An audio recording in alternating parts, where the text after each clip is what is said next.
Assalamualaikum warahmatullahi wabarakatuh. Salam sejahtera untuk kita semua. Dunia pendidikan saat ini tengah dilanda bencana besar. Maka segenap kekuatan harus dikerahkan untuk mengantisipasi bencana itu. Supaya jangan menjangkit lebih luas lagi ke berbagai penjuru Nusantara. Bencana besar itu adalah narkoba. Penyalahgunaan obat atau narkoba ini di kalangan generasi muda khususnya pelajar sungguh memprihatinkan.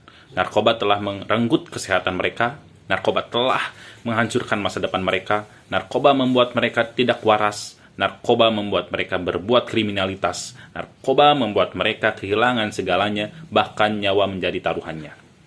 Berikut adalah kasus-kasus aktual penyalahgunaan obat yang dilakukan oleh pelajar.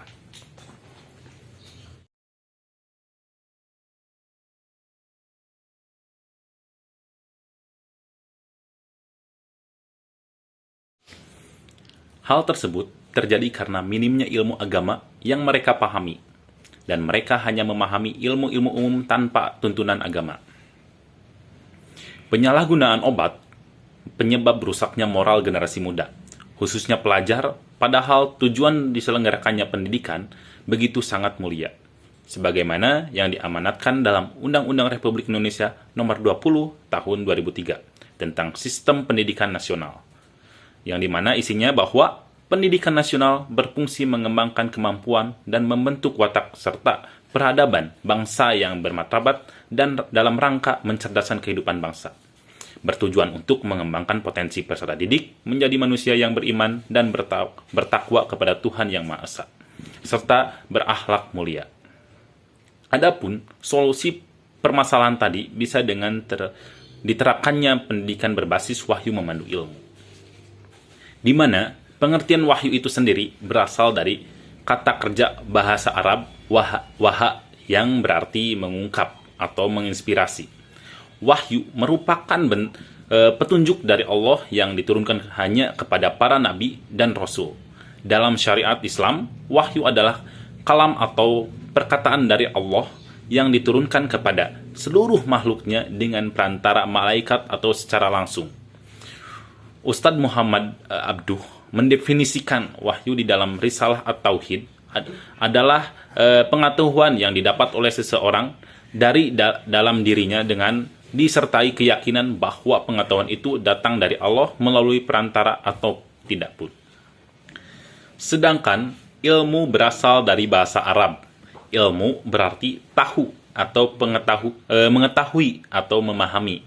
Sedangkan menurut istilah, ilmu adalah pengetahuan yang sistematis atau ilmiah. Pada kata wahyu memandu ilmu, dikatakan bahwa kata tersebut bersifat genus atau genera. Sebab ketiganya perlu dimaknai sebagai mana pertama yang diikuti oleh nama kedua sebagai spesiesnya.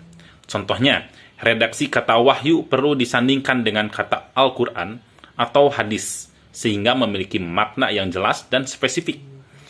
Begitu pula dengan redaksi kata memandu dan ilmu.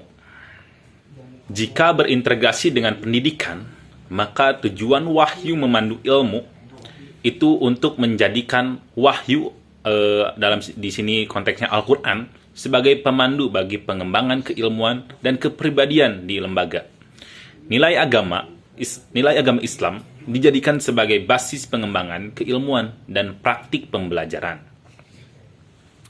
Integrasi wahyu memandu ilmu dalam pendidikan atau pembelajaran non-PAI artinya menyisipkan nilai-nilai wahyu sebagaimana yang tertulis dalam Al-Quran ke dalam proses pembelajaran, dalam proses belajar mengajar non-PAI. Proses belajar mengajar merupakan sebuah sistem yang terdiri dari berbagai komponen guna mencapai tujuan pembelajaran.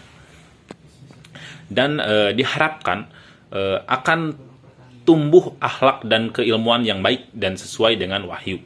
Nah, sehingga akan meminimalisir atau bahkan menghilangkan penyalahgunaan obat gitu. Karena siswa-siswa sudah memahami apa yang menjadi larangan baginya, apa yang diperbolehkan untuknya dari Allah Subhanahu wa taala.